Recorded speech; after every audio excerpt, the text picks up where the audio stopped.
My name is Belén Marquez from International Life Science Institute Europe, and I will be introducing today's webinar. We have just a few housekeeping items before we begin. For best viewing of the presentation material, please click on Maximize in the upper right corner of the slide window, then restore to return to normal view. Audio is being transmitted over the computer, so please have your speakers on and volume turned up in order to hear. A telephone connection is not available. Questions should be submitted to the presenters during the presentation via the Q&A section at the right of the screen. It is important to note that all opinions and statements are those of the individual making the presentation, and not necessarily the opinion or view of ILSI Europe and IFP. This webinar is being recorded and will be available for access by IFP members within 1 week and will be openly accessible via ILSI Europe's website. We would like to warmly welcome you to the webinar on assessment of microbial risk for fresh produce, organized by International Life Science Institute Europe and International Association for Food Protection, AIFP. We are happy to see that many of you wanted to join us. After a brief introduction of the organizing affiliation, this webinar will be followed by 3 short presentations with some time for questions and answers at the end. I'm Belén Marquez, Scientific Project Manager at ILSI Europe, that is a non-profit organization that builds multi-stakeholder science-based solutions for a sustainable and healthier world. ILSI Europe has a wide network with highly renewed voluntary scientists that discuss scientific issues of public interest. ILSI Europe is a non-profit organization with a tripartite nature with very strict policy that we do not lobby and we do not discuss marketing and pricing. This again highlights the fact that we are a purely science-driven organization. More specifically, this webinar is organized by ILSI Europe Microbiological Food Safety Task Force.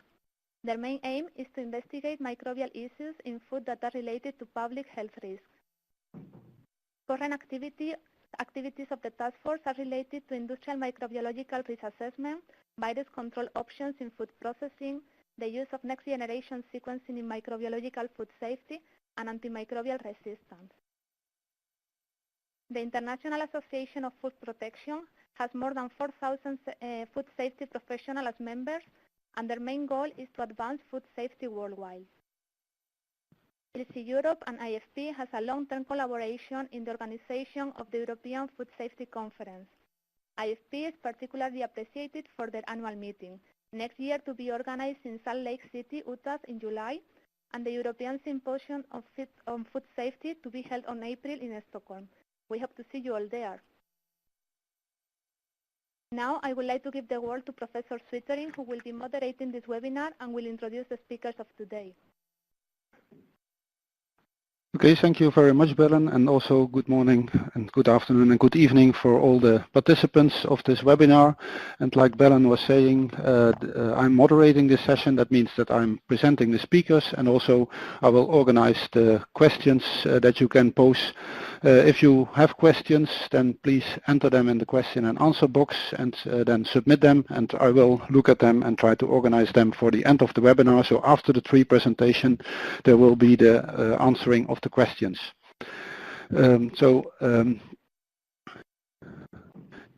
As you have seen already the program, we are now working with the welcome and the practical announcement, and the webinar will contain 3 presentations, like Belén already mentioned.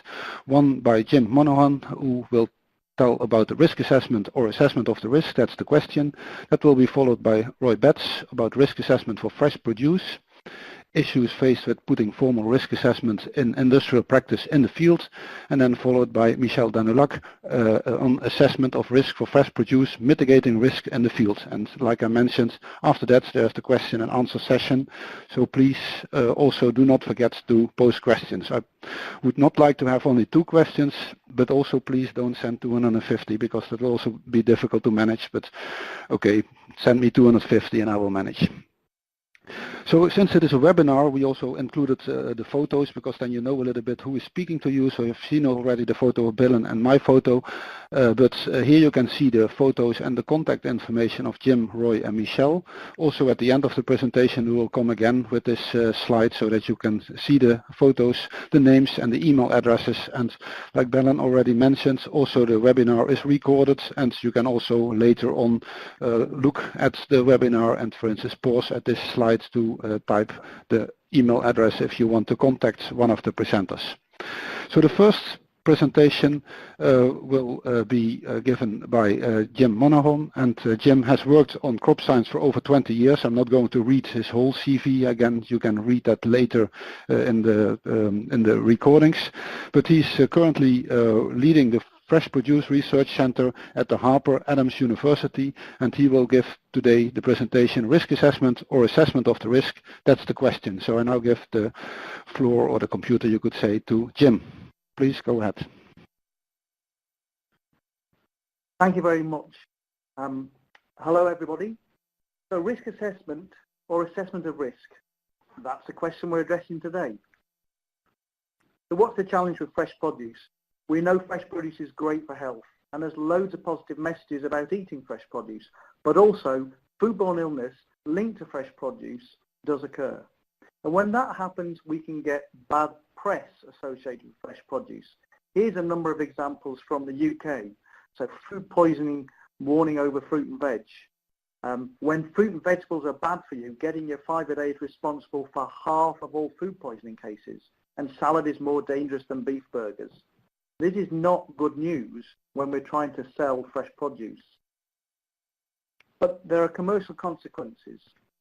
There was a large VTech outbreak linked, initially people thought, to fresh produce in Germany in 2011. Subsequently it was found to be linked to sprouted seeds, but food sales of fresh produce really fell.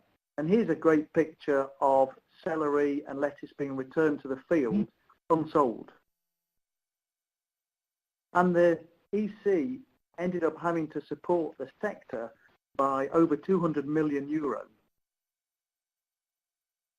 So what are the hazards linked to fresh produce production? Well, the real challenge for us is that fresh produce is often grown in uncontrolled environments. And that means that there are risks taking place. And I've got a few examples to talk about here. In the top left, you'll see a brown pile. That's actually composted chicken manure.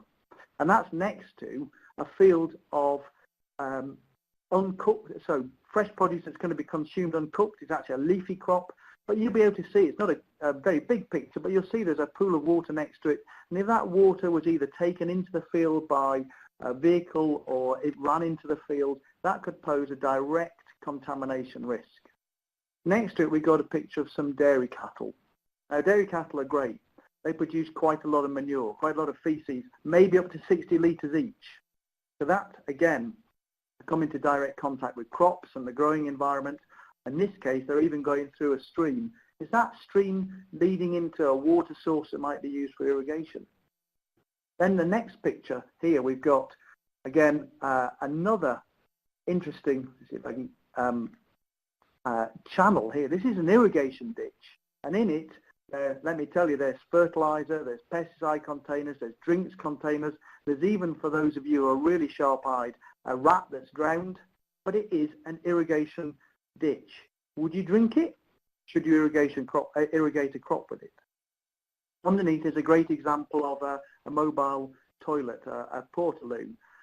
Here's a really nice setup. We've got baby leaf being harvested in a field. The crew are able to get to the loo, and when they come out, they're able to wash their hands with soap and water and dry them. And that's going to minimize the risk of contaminating crop having been to the loo. They have a seagull there, a bird, real challenge in outdoor crop production. They produce small amounts of feces, are very difficult to stop getting into field crops, and every now and then you might see large numbers of them in a crop. And my final picture is actually an iceberg lettuce harvesting rig. This is actually quite a good setup in the States, but you can see those work surfaces. If they become contaminated, they're actually going to pose a cross-contamination risk to subsequent lettuces being handled. In 2013, EFSA did a study where they looked at the pathogens and the crops which were important to consider in this area. And a number of pathogens came up, but Salmonella came up a lot, along with pathogenic E. coli, norovirus, Shigella, and a few others. But what are the crops we want to be thinking about? Well, sprouted seeds, of course, is something we must think about. Particularly, we think about that VTEC outbreak in 2011. But melons come up. You'd think maybe listeria, but actually that was associated with Salmonella. Tomatoes too associated with Salmonella. We had bulb and stem veg, but the number one, the first ranking was leafy greens with Salmonella. So that's where our focus has got to be. So let's cook everything. Cooking kills bugs, no problem. But consumers like to eat products uncooked. And let's face it, if you boil your lettuce, it's not so crunchy. So then we're stuck with producing crops that are eaten uncooked with few or no true critical control points in the field where we can eliminate hazards or reduce them to an acceptable level. So the approach growers are being asked or required to follow are risk assessment. Here's an example of a risk assessment approach. This is what Global GAP requires their growers to do. It's 5 steps. Step 1 is identify the hazard. Step 2, decide who or what might be harmed and how. Step 3, evaluate the risks and decide on precautions. Step 4, record the work plan findings and implement them. And step 5, review the assessment and update if necessary. If you remove the last 2 as sort of procedural, you're left with 3 steps. But is this risk assessment as we define it by Codex? Because Codex would say risk assessment is one of the 3 components of risk analysis, and that risk assessment consists of 4 steps: hazard identification, hazard characterization, exposure assessment, and risk characterization. And if we try to translate that terminology into what growers are doing, well, there is a hazard ID, but it's a generic risk of fecal contamination. Growers are not generally considering different pathogens separately. They put them all together. The exposure assessment is a calculation of is it probable or possible that microbial contamination on the product could lead to illness in a consumer. And then they decide on the precautions. So what system or process needs to be put in place to reduce the risk of contaminated product. But actually that step could be seen almost as 2 stages. It's what's the intervention, so an assessment of the intervention, and then an assessment of exposure following an intervention. So how can we use evidence to justify qualitative decisions?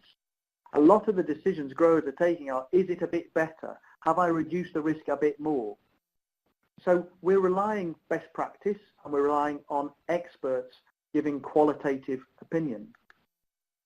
There is quantitative monitoring, and particularly we'll see monitoring for generic E. coli, but there is a challenge of whether growers are using that in a tick box approach, where they're complying with what's being asked of them, or whether they're using it as a dynamic monitoring process where they're actually quantifying whether their interventions are effective.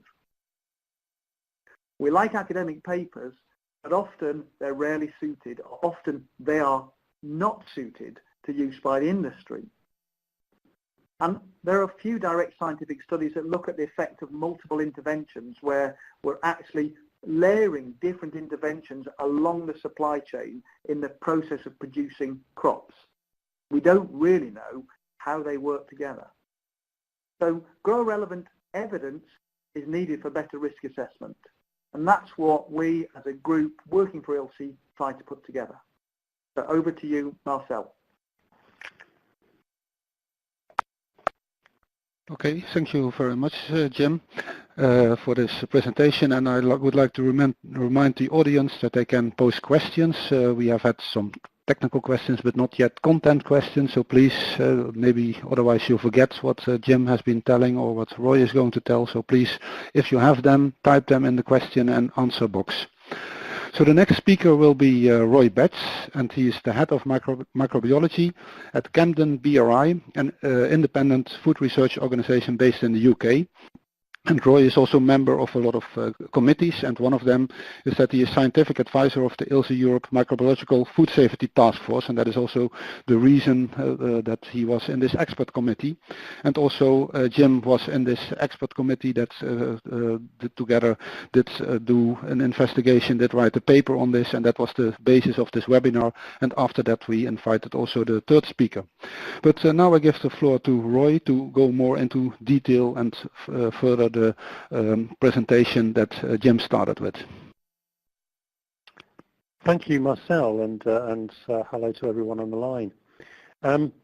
My role today is to take Jim's presentation forward slightly to talk more about what we did within the ILSI Europe Food Safety Task Force when we looked at risk assessment in fresh produce. Go on to the next slide. The objective of the ILSI Europe group was to look at the potential for a grower-based risk assessment approach that was based on a form of a structured qualitative risk assessment with decisions being based on good evidence that could be documented and was transparent. And because we could document them and they were able to be there for review, could be therefore challenged and defendable, and people could understand why particular decisions had been made in doing the risk assessment. So that was the challenge we faced. And when I think we looked at this in the beginning, what we did as a team was thought, well, let's imagine ourselves being the primary producer of fresh produce, and we picked leafy greens as an example. And in that situation, it's your job to plant, grow and harvest leafy greens and then supply them to a further processor who will then process them and supply them on to further organisations. The important thing in that is that once you have supplied the product onwards to the further processor, it's outside of your control. Therefore, the only thing you can control from the point of view of microbiological risk is what is in your job, which is the planting, growing and harvesting of leafy greens. So that's the only area really you have control of, and the area that the risk assessment that you would do applied to. You're going to be asked to do a microbiological risk assessment by somebody, a supplier, a regulatory authority, and whatever it is. You have no specialist microbiological knowledge yourself. You have a minimal access to experts. You have limited previous information and data, maybe a small amount. So what is it you can do to answer this need for a risk assessment? And the way forward started to be described by Jim in the previous presentation, which is the approach of doing a grower MRA, a grower microbiological risk assessment. And that we proposed would be a defined approach to doing an MRA. It can be done at the field grower level, so just the part of the process that's in your control.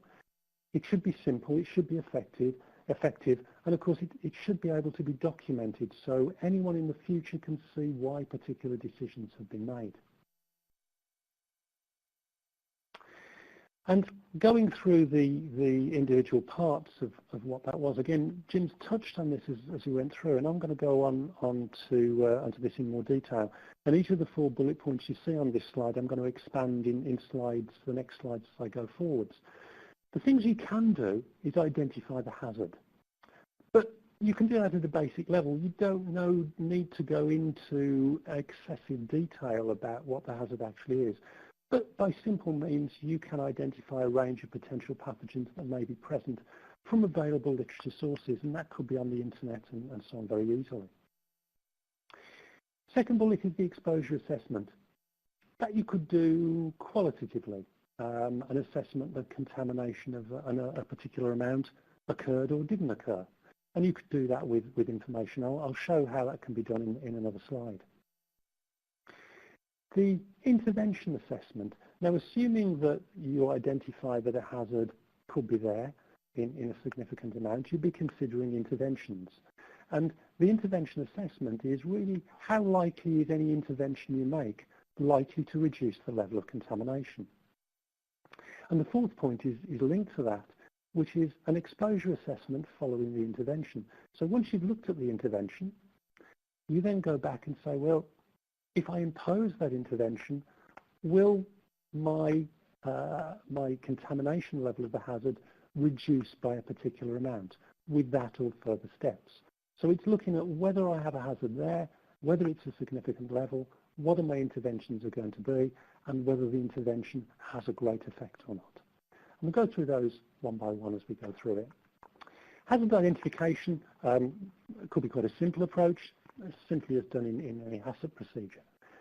Using available literature sources, we could easily look at leafy salads and say that we've certainly got issues with salmonella, with E. coli 157 and maybe other FTECs, with norovirus, perhaps with cyclospora and protozoan parasites.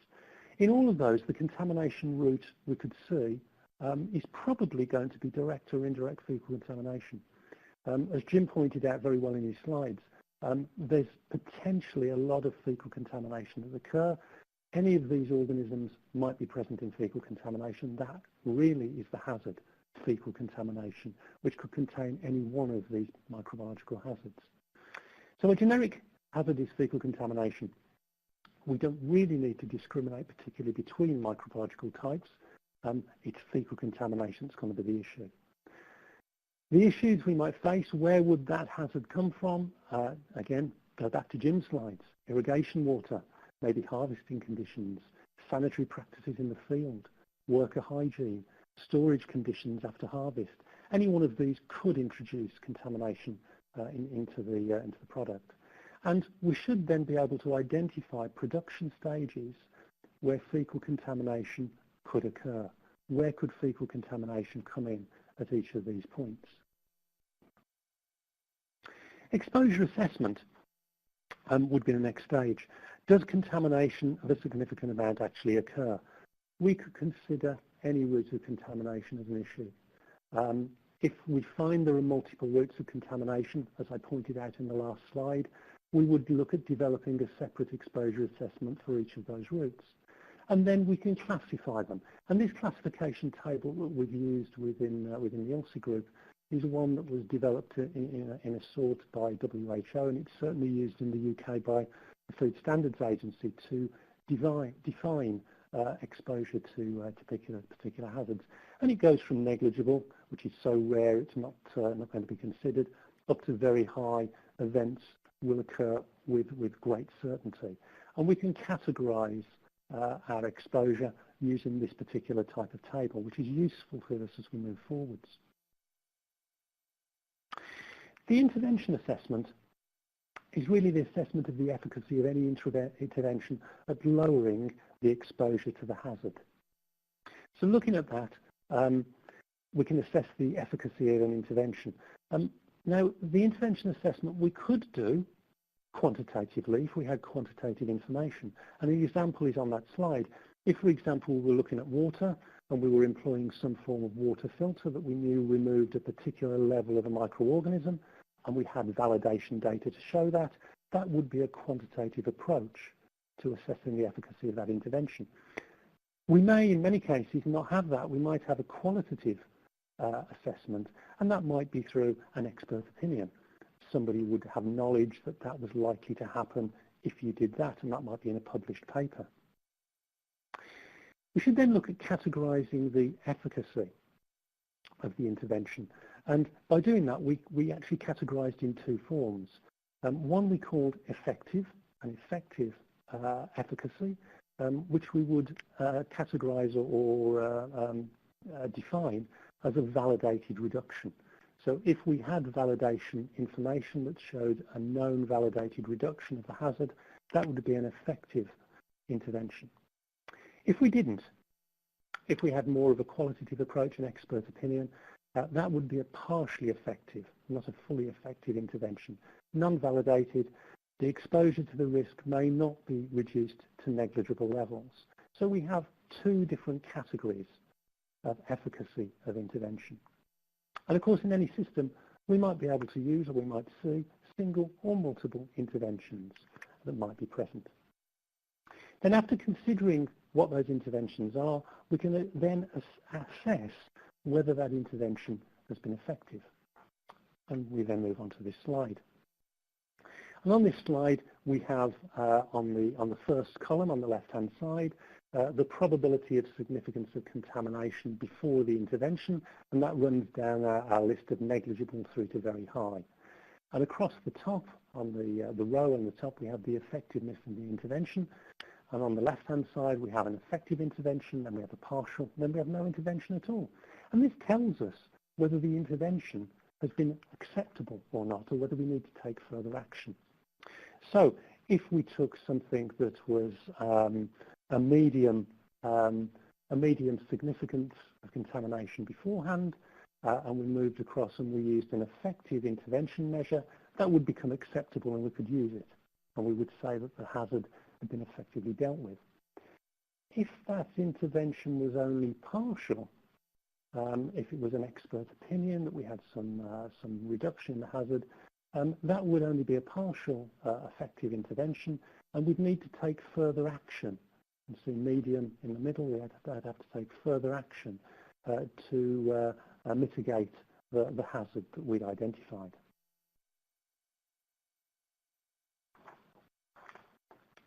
Just a slide. The next couple of slides, the final ones I've got, really look at an example of how that particular system could be put into place. The example we picked, and it's in a publication I'll show you afterwards, would be irrigation water being used to irrigate our leafy salad crop. And in our example, the irrigation water would be open water with no treatment. So it's an open groundwater style irrigation.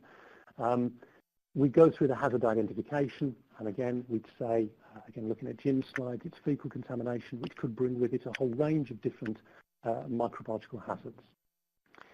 Their exposure assessment, we would say, would be medium. You can see it in red in the box there. It occurs regularly. The evidence that we've got for that, and the grower in this case would go back through testing that they'd done on a water testing program, maybe over the previous 5 years, and they might be seeing regularly that E. coli had been detected at various levels in their water.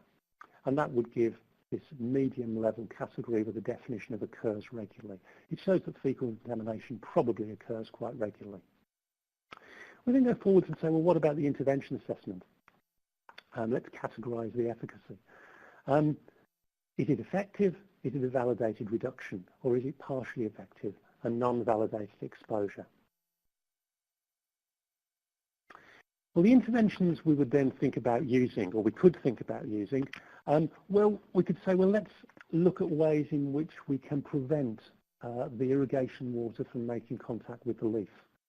And that might be, instead of using spray irrigation, we'd use some sort of drip tape, some soil-based drip tape, to put the water more directly in contact with the soil rather than touching the leaves. Evidence for that, we've got various publications that would say, well, you avoid contact with the leaf surface, but the issue might be you still get some soil splash with contaminated soil onto the leaf. So you've got to say that contamination using that approach could still occur with what we know to be a contaminated irrigation water. We could look at stopping irrigation a number of days before the harvest. Evidence there would say that we would know through various publications that bacteria on leaf surfaces will decline over time in warm conditions. But there are also evidence from other publications that would say but bacteria can persist potentially quite longer times in cooler conditions. So again, we have an approach in which contaminations could still occur. And if we look then at our effectiveness of intervention table on that slide, we have the medium there, and if we move across to partial interventions, we still have further action required. It's not a fully effective intervention that we've used. So what have we got? Well, potentially using drip tape and using a lengthy period between irrigation and harvest, we've got 2 partial interventions. How can we assess it? Well, there's no evidence that we've got reduction in that case. So what are the ways forwards? Well, we could go on to say, well, in that case, we'll simply look at monitoring the water or monitoring the harvested crop for E. coli as a hygiene criteria and work forwards in that way just simply by a testing-based approach. Or, perhaps better, we could look at using changing the water source or putting in a more effective water treatment. And if we put in a more effective validated water treatment, for example, by UV treating the irrigation water, we might come up with a validated approach that is fully effective as an intervention strategy and give us a much better approach to reducing the hazard. So, the question that Jim raised, is this risk assessment or is it an assessment of risk? Well, we felt that using this type of approach, it was relatively easy to use. It allowed growers to use their own information in order to inform the assessment that they were actually doing. It uses information sources that should be readily available to people through publicly available information. It is an effective way at documenting the hazards and the potential exposure, and allows the documentation of the effect of the interventions. And by documenting that, it's easy to see why particular decisions have been made when that assessment of risk was done. And therefore it does provide evidence of a clear assessment of risks associated with primary produce and the effectiveness of the intervention strategies that have been employed. Now the group at ILSI, when we've done that, we've published that as a paper in the Journal of Food Protection, which is an open access paper. It contains not only the examples I've given, but certainly one or two others, and describes more fully the ways in which that particular procedure could be used as a simple approach for primary producers of leafy products to assess the risk during growth of their products. Thank you very much. Okay, thank you very much again, Roy. Thank you also, Jim, for these presentations and for the nice follow-up from the first presentation to the second presentation. And it will also go smoothly to the next presentation, I would also like to remind that you can post questions. The amount of questions getting in is very nice, so it's are not 200, but there's already some like 20, so it's going very well. Go on with posing questions, also for the former speakers, but also for the next speaker, that is Michelle Daneluk. And Michelle is Associate Professor of Food Safety and Microbiology at the University of Florida, and her research focuses on mainly on salmonella in produce and nuts, but along also with produce products and processing environments. And she will now continue the presentation about assessment of risk and really see how it will go in the field. Please go ahead, Michelle. I would like to start by thanking ILSI Europe for organizing this, and Marcel and IFP for having me, and thanks to Roy and Jim for setting the stage perfectly for my talk.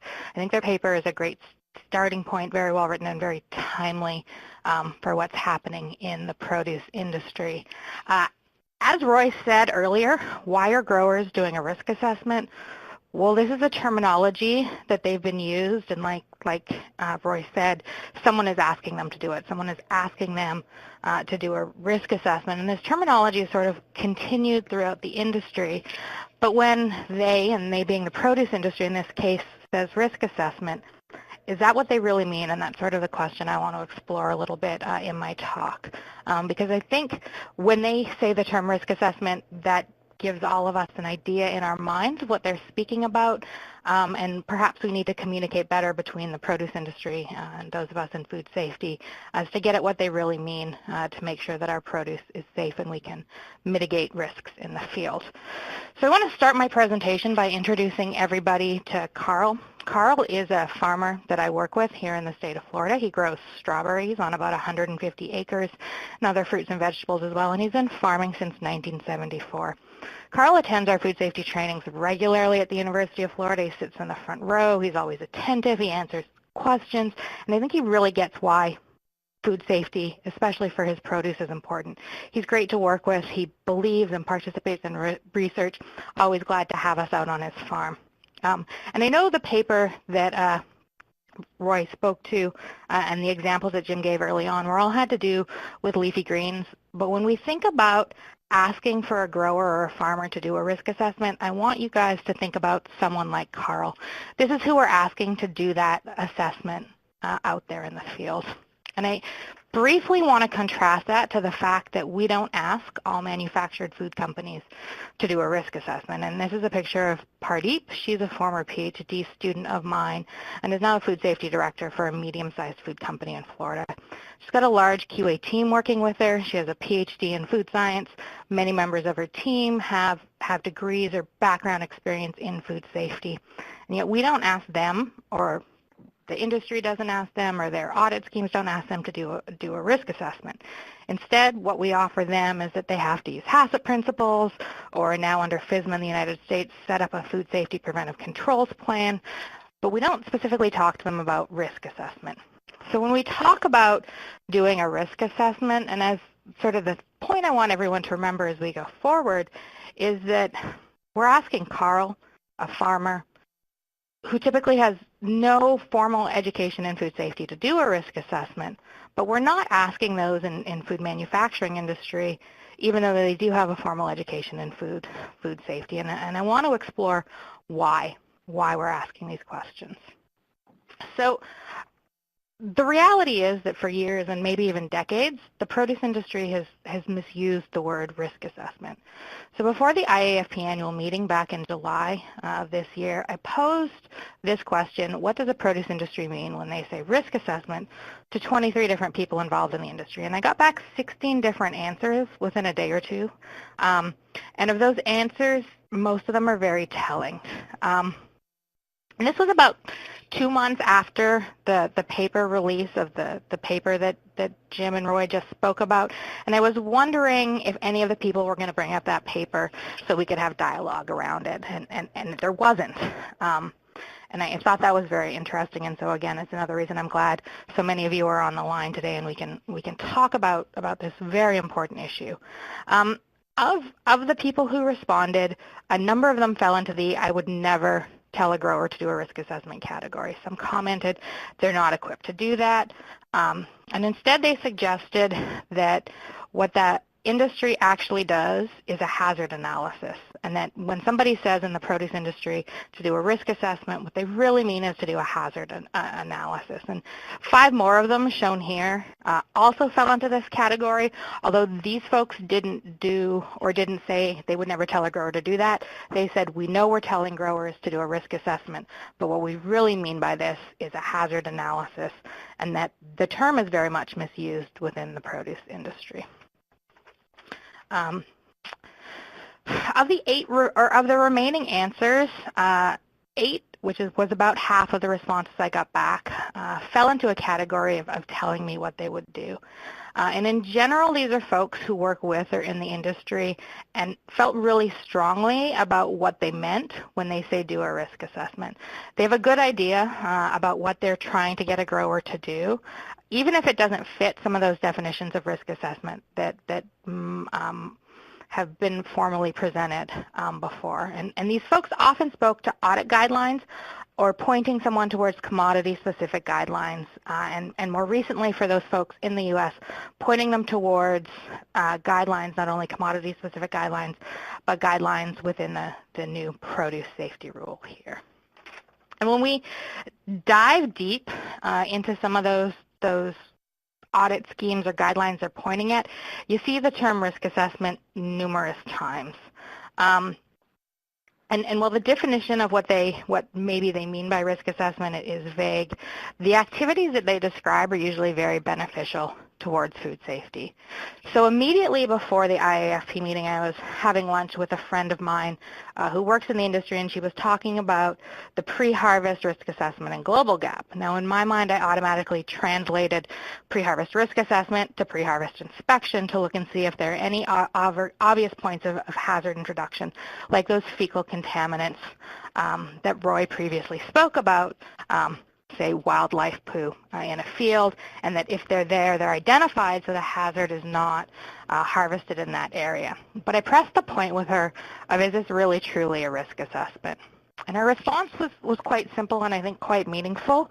I don't care what they call it, it makes a difference. And I suppose that really is the point, that whether these activities, assessment of risk or risk assessment growers are doing in the field, whatever they're doing or what they are doing, identifying hazards, is making the product safer. And I think that's the overall goal for all of us. And this goes just beyond the Global Gap example I used before. There's a bunch of different schemes where they all talk about risk assessment in them, and they typically talk about risk assessment followed by appropriate corrective actions to minimize identified hazards. And I really like this quote out of the paper that's been talked about before, because I think it does a very good job in describing this practice as it applies in the field. And I think it says it in words that most growers can understand. So let's go back to Carl. This is Carl's strawberry field, or one of his many strawberry fields. Again, he follows a lot of the practices Jim mentioned when he talked about irrigation water recently to reduce risks. He grows his strawberries on raised beds.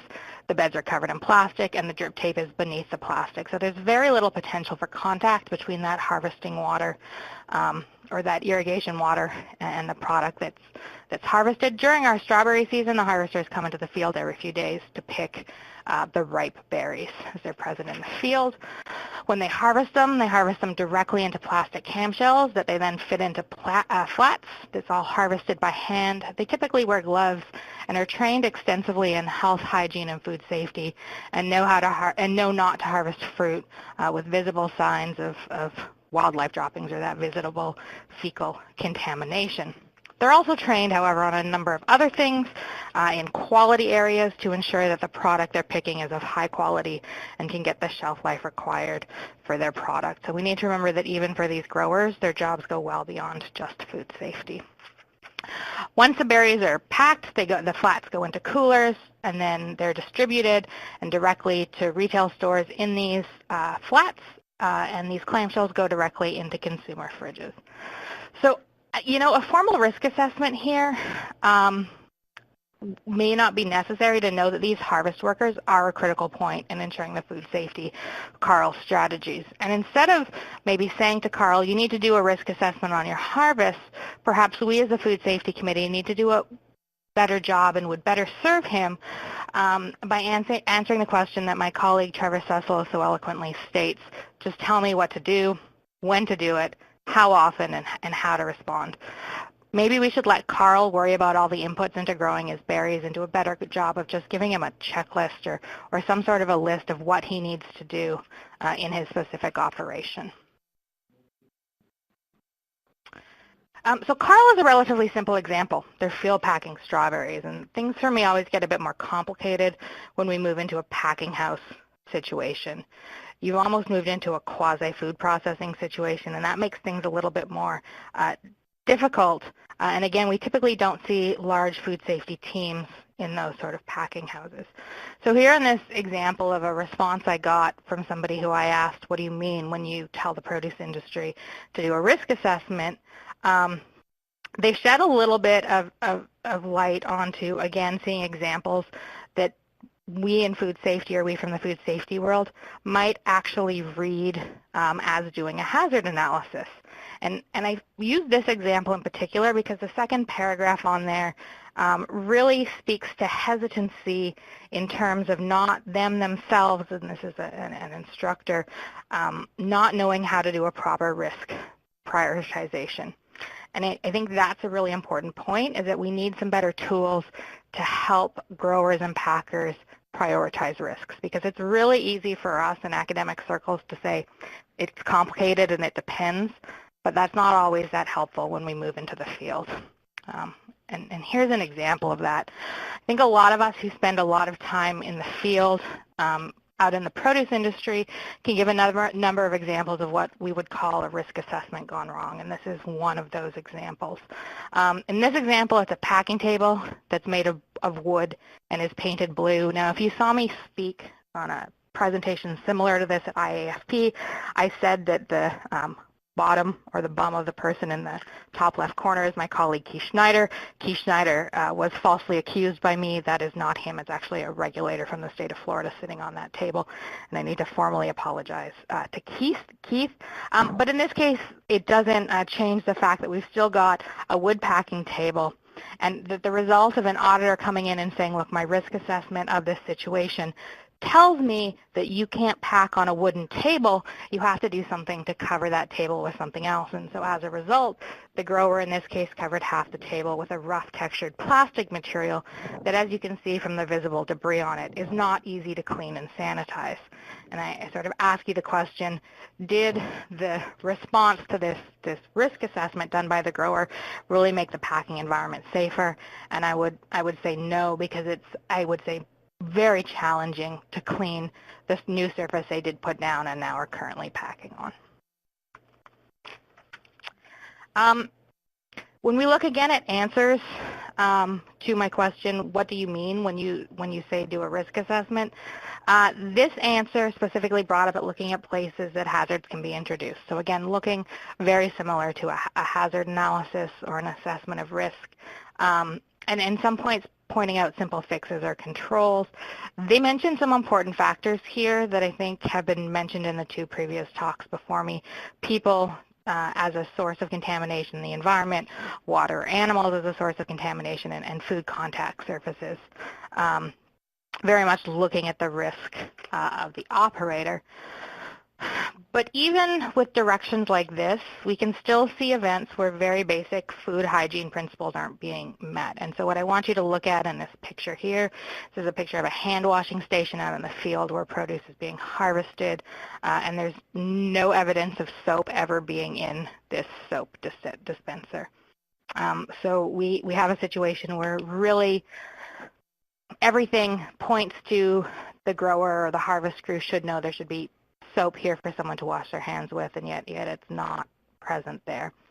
And when we do grower trainings, and we've been doing a lot of Produce Safety Alliance grower trainings in terms of what is going on right now in the U.S. with the new produce safety rule, we actually overheard this from a grower participant after our health and hygiene module, where they said, if I washed my hands every time you think I should wash my hands, all I do is stand at the sink all day washing my hands. So we're getting still pushback from some growers on these basic hygiene principles. And you know what they're saying is probably right. If they did wash their hands every time I said they should wash their hands, they'd probably stand at the sink for a lot longer than they are standing at now. But again, it might have a significant risk at making food safer. But I think that putting a grower like this in a situation where they might be ranking risks, doing a risk assessment, might be a challenging situation for the grower in particular. So a couple more, there's 3 different examples of answers I got back. One of the statements that I really like here is sort of the second sentence or third sentence in that top answer. Look for the hazards that might occur in the operation. That's the risk assessment. And that's the answer, of course, I got from this person in the produce industry. And it doesn't meet the definition of a risk assessment as discussed previously, but it is assessing the hazards and looking for a way to mitigate and control them. And so it's making the produce safer and having an impact, even if it isn't that formal risk assessment that we might be looking for. And I offer 2 examples here. On the left, what we've got is a hole in a packing house roof, and on the right, there is rat poison on the floor of a packing house. And I think any one of us on this call right now could look at those 2 different pictures and realize that they're likely introducing risks into that packing environment. And we know that we should try to mitigate those risks as much as we can. And we really, for a lot of growers who are out there packing product, again, a simple checklist or simple principles that they can follow to know that they should mitigate strategies like this are probably what they need. So I'm getting towards the end of my talk here, talking about what the produce industry means when they say risk assessment.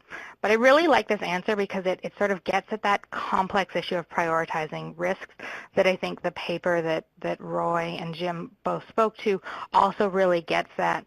And it's a complicated situation to explain to a grower, and especially growers, like they said, and like I've mentioned, like Carl, who maybe don't have a formal background in food safety. And I've got another example of this. So this is a banana float tank or dump tank, and it's being used to clean the hands of bananas. The grower recognizes that there's a tremendous potential for cross-contamination here in this dump tank setup. So they've decided to add chlorine to the water to minimize the potential for cross-contamination. And they monitor that chlorine with the test strips on the right. And so if you haven't noticed what the problem with those test strips are, is that these are test strips to monitor total not free chlorine. And it's only the free chlorine that can prevent cross-contamination. And based on what they're measuring, the grower actually has no way of knowing if there's any free chlorine present in that recirculated water that's only changed out once a day that all those bananas pass through, if there is actually any control of cross-contamination in there. So in this case, this is an example of the grower trying to do the right thing, but really missing the mark. And the scary part is that this grower's self-risk assessments to meet their audit schemes, and the auditor who came in to do audits over a number of years missed the fact that they were using the wrong sort of test strips. So I don't care if we call this a risk assessment or the grower continues to call it a risk assessment, if we call it an assessment of risk, but stuff like this can't be missed by us as an industry. It's too important, the prevention of cross-contamination like this. It's too important to miss. So as I wrap up, I want to bring us sort of back to the question at hand, and that brings me towards the produce safety rule here in the United States, which is the focus of a lot of our produce safety training right now. And the produce safety rule itself doesn't define a risk assessment.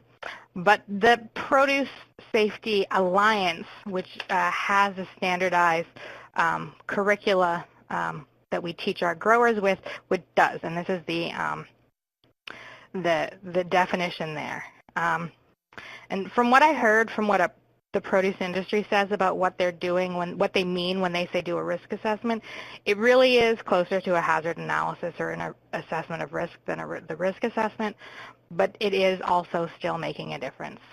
So with that, I'll bring us to my final slide, just to bring out the point that there's a miscommunication, I think, between the produce industry and the rest of us when we talk about doing a risk assessment, and that I think we need better communication and better understanding on both sides to talk about this, and I think the paper that Jim and Roy have talked about is a great starting point for this discussion. And I'd also like to say that I don't think formal risk assessments should be the expectation for any individual grower on any individual farm.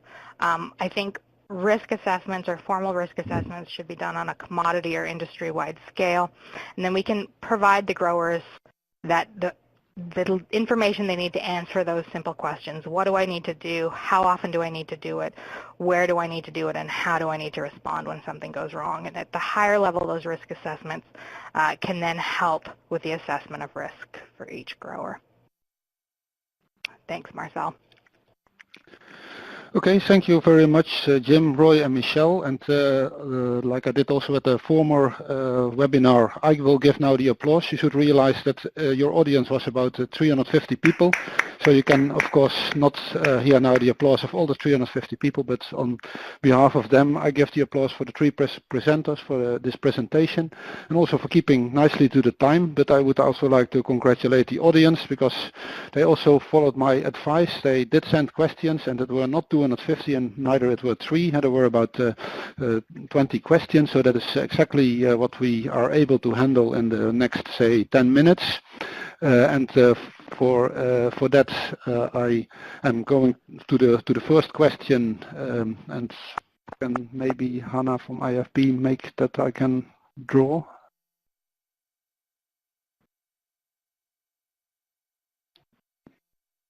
So the first question, of course, I will not go to Michelle because she has just done the last part. But the first question is focused to the first presenter, to Jim. And some of the questions, of course, were posed already at the beginning, and maybe became a little bit later, but the question was still posed. Could you please explain the tick box approach? So please do not do the answers too long, because we have a couple of questions to go on. But Jim, please could you explain the tick box approach? Okay, a tick box approach would be a way we describe a situation where a grower says, I have to do, in the example we used was E. coli, generic E. coli sampling. They've been told they need to test their water, for example, every 5 weeks. So they test it every 5 weeks. tick the box. Okay, I've done that task. It's not they've said, I have to do this and I'm going to use it to my best advantage. So that's what we mean by tick box. Mm-hmm. Okay, then the next question is going to Roy, and the question is: are you suggesting a generic hazard and a hazard plan or food safety plan? Is it not important to only specify specific hazards in such plans? Do we need justification, and not all fecal contaminants are hazards? So we focused mainly on fecal contamination. So are you really suggesting a generic hazard and a hazard and not look specifically? Well, the answer is not at all. I think the examples that were given in the presentation are exactly that. They're examples. In that instance, you could look at the microbiological hazards that could be identified on a leafy product and say that predominantly those were going to come from a fecal source, human or animal originally. But it's certainly not a generic approach. I think everyone that undertakes that type of assessment of risk would look at their own situation and define their own hazards particularly. And, you know, people might find a hazard that they fit into a higher level with a particular hazard than other people because of their location. But it's not a generic approach. It has to be tailored to an individual. That was an example that was given in the paper to show what could be done and how you could group things together. Mm-hmm. Okay, I have a problem with my computer is not I'm not able to put the questions on the screen, so I have to read out the question. The next question is again to Roy, and maybe it can be a very short answer. On your slide 35, there was a list of contamination sources, and one of the audience said, I would like to add manure as a contamination source. I haven't got my slides actually listed, so slide 35 is unknown to me. But I think we said fecal contamination, and I think manure is fecal contamination, so I think it might be there. Yeah, and I think also in the pictures that Jim at the beginning showed, it was also present. And then a next question also to Roy is: how about the risk of listeria contamination from, for instance, soil? Yeah, I mean, again, it was an example that was given. Obviously, listeria, you can find listeria in soils, and it has been linked to large outbreaks from fresh produce in a number of areas. So, yeah, you could actually add listeria there if you wished, if you felt it was a hazard in your particular product type.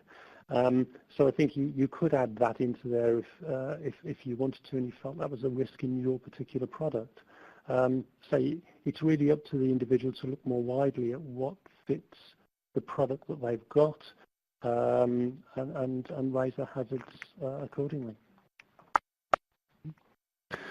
And now I would like to change to Michelle, because she has been able to breathe for a couple of minutes now, so she has air again. And then also because you have to realize I'm sitting in the Netherlands, Billen is sitting in Belgium, Roy is sitting in the UK, and Michelle is in Florida. And this question is very timely question. Are there bacteriological samples taken after a heavy rain event, such as a hurricane, causing unusual runoffs? And of course, Michelle has just had an experience in this aspect. Yeah, thanks, Marcel. That's an excellent question. You know, certainly in the United States anyway, if produce is touched by floodwater, it's considered adulterated. So in extremely heavy rain events, when situations are where we get floodwater in the field overflowing from an open water source, certainly any of that produce would be considered adulterated and would not enter the food chain. If anybody can figure out the best way to test irrigation water and what the right standards would be, I think should win a big prize. I'm not sure what that prize would be, but it should be a big prize. You know, the influence of rainfall, heavy rainfalls on E. coli counts and the quality of water is certainly influenced by a lot of factors that are hard to define on a worldwide stage. Certainly in some areas where there would be runoff from, say, animal production, the counts could go up. In other areas, you could have a dilution effect where that heavy rain actually dilutes any contamination in the water. It's a really complicated situation that would need to be evaluated based on the type of irrigation water source in play.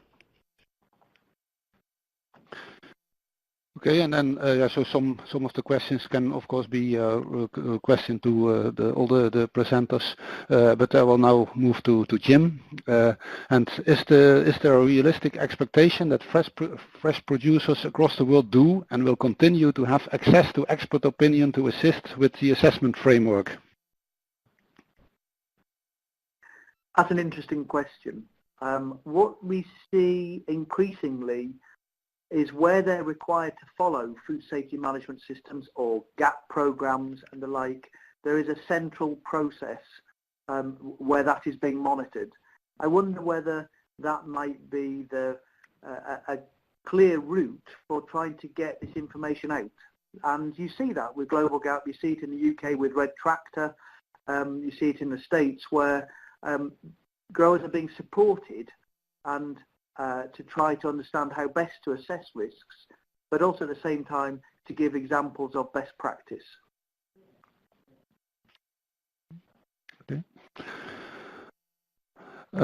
So then the next question maybe also to Jim, but also maybe to Roy or to Michel. Should the grower not only think of interventions, but also of preventive actions, like no production of leafy greens on mixed farms? Jim answering here. Yeah, I mean, a preventive action is a response to the evidence in front of you. If it is too risky to be growing a crop such as a leafy green on a mixed farm, then maybe stop growing it. Traditionally, a few, maybe 10, 20 years ago, that sort of practice might have occurred in some places. We have changed the way we grow crops. You see much less use of animal manures in leafy crop production now than maybe 20, 30 years ago. Mm-hmm. Okay, then a question to Roy in this case. Dripping instead of spraying also contributes to a lower use of water. It's, I think, more a remark, but I think I would agree with this remark. Do you have any additional comments on that, Roy? No, it's obviously it's correct, and it does have a much lower water usage. I think it's the whole area about the way you irrigate is a very important one, and I live in a very agricultural area, and mostly it is spray irrigated from small farm reservoirs, and you do look at that and the amount of birds that are around in the area and so on, and you do I guess get concerned about the level of contamination that may be going on from spray irrigation. Drip irrigation, good way around it. It does save water in that sense. It may have some other advantages, it may have some disadvantages, but I think it's a very good consideration for both water usage and reducing the external contamination of crops. Okay, then back to Michel.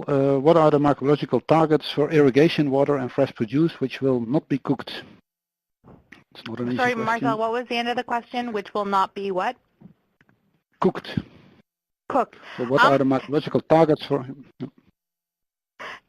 That's an excellent question that will take me a long time to answer, and I encourage whoever sent that question to send me an email. And certainly in the United States, the FDA is currently trying to assess those numbers and figure out what appropriate numbers are in terms of E. coli levels in water. It's more complicated than just E. coli levels in water, because you need to think about not only what those levels are, how you monitor those levels over time, how you collect samples for those, what test methods you use when you collect those samples, how frequently you collect those samples, where in a complex irrigation stream those might be collected from. FDA has proposed some numbers in their final rule, which require a geometric mean of 126 E. coli per 100 mils and a statistical threshold value of 410, taken from 20 water samples in an open water source, or from 4 water samples in a well water source. If those numbers are right or not, I'm not sure. Certainly other industries, like the tomato industry here in Florida, has decided that for any crop contact or any tomato contact water in our TGAPS regulations, there can be no detectable generic E. coli in 100 mils of water. So it varies by industry, and certainly I would say at this point there is not one universal standard worldwide, and I'm not sure if we'll ever get to a point where there is one universal standard worldwide, because a lot of factors go into those numbers. And then a question related to this, and that I would like to pose to Roy, but also can also intervene, is how should the microbial variability in surface water be handled by the growers? Because we can set those limits that Michelle has just been talking about, but then there is a lot of variability. How can this be handled? Again, not an easy question. It isn't. And I mean, the first thing you have to look at is, well, what degree of variability would you find? And I don't really know, and maybe Michelle or Jim could come in on that. I'm not sure how much testing of irrigation waters is actually routinely done to understand the level of variability you get in waters. And it will depend obviously on the water source, and it will probably depend on the time of year. But controlling it is probably not something you can easily do without using something like a full intervention measure like UV treatment. Otherwise, you're left with looking at other measures to control it. But I don't know whether Michelle or Jim could comment on the type of variability you might see according to time of year or irrigation water source. I'm happy just to talk to that as well.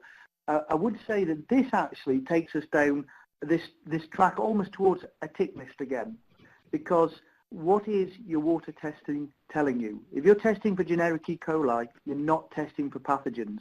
You're testing to see whether there is fecal contamination of your water source, which means that there may be a risk of other bacterial species being present that could be an issue. And so this is the challenge where actually you need to understand the pattern of your own water sources. You need to see those trends over time. It's not a guarantee to prevent problems. It's a way to understand how to manage your water source.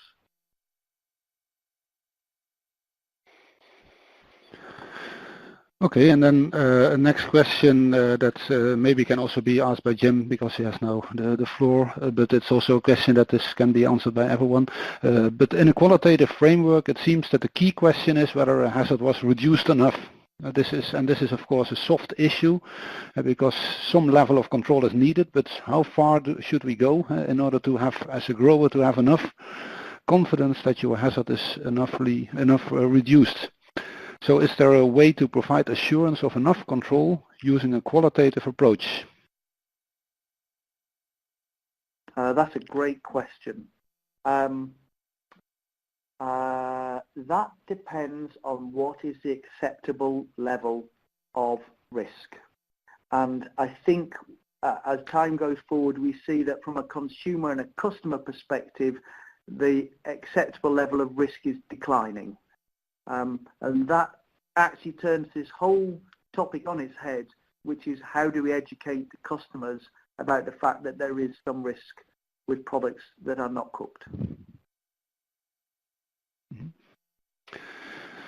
Okay, and then a question again to everyone, but I will give this now to Michelle. How do we keep the growers thinking beyond checklists? Yeah, that's an excellent question. And certainly I think the way that everybody would like a checklist. Checklist makes things really easy in terms of food safety. And I think there are certain things we can do or give growers on a checklist that will make their product safer. but a checklist alone or a checklist-based approach alone won't achieve sort of that level of safety that the consumers are looking towards. And so I think the way we need to do that is continuing education with growers, continuing education, continuing dialogue, continuing interactions with their commodity groups to let them know that food safety issues, even though there is a checklist, are not black and white. And I think that certainly is a challenge. I think as we continue to see more outbreaks, new types of pathogens, new sources of those pathogens, sort of keeping them on their toes and thinking about what might happen through continuing education is a key way to do that. So we are going now towards the end of the questions. During the questions, again, some new questions came in. So thanks again for all these questions, but we can not handle at this webinar now all the questions. So I'm sorry for that, but we have to go to rounding off of this webinar. So I would like again to thank the speaker and then give the words again to Belen to finish off. Thank you, Marcel. I would like to very much thank you, all the speakers of today, Dr. Jim Monaghan, Dr. Roy Betts, and Professor Michelle Danulik for their invaluable contribution to the presentations in this webinar. Thank you, Professor Marcel Swittering, for the moderation on the webinar. Also, many thanks to the IFP staff that facilitated all technical details for this webinar. And of course, thank you to all participants that joined today. Please do not forget to answer the survey that you will receive shortly by email. And I wish all of you a pleasant evening or day, depending where are you. And we are looking forward to having you again in the next webinar in due time. Thank you.